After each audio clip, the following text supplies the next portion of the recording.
Learning about electronics through Tinkercad. Tinkercad एक online platform है जो 3D डिज़ाइन, इलेक्ट्रॉनिक सर्किट और आर्डिनो सिमुलेशन के यूज़ होता है. यह बिगिनर और स्टूडेंट के लिए बहुत अच्छा टूल है जिसमें बिना फिजिकल कंपोनेंट के सर्किट टेस्ट कर सकते हैं. Now we will start with simple LED circuit. Now you can see the software here at the right side. You can see all the components have been placed there.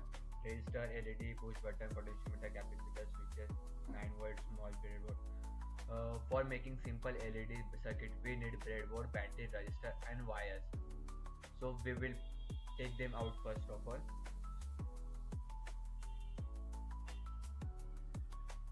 Connect LED bulb to the battery through wires. Now we will connect it.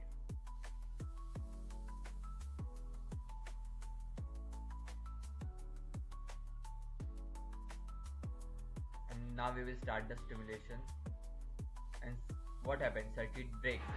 To avoid this, whenever you are using the LED with the battery, use resistor to avoid the short circuit or breakage of the LED.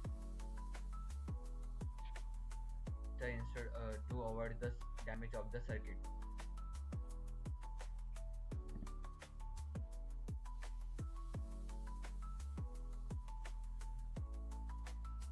Now you can see when we will start the stimulation, the bulbs glow up without breakage of the circuit. Thank you for this video. Please follow to me Rayantara for next update.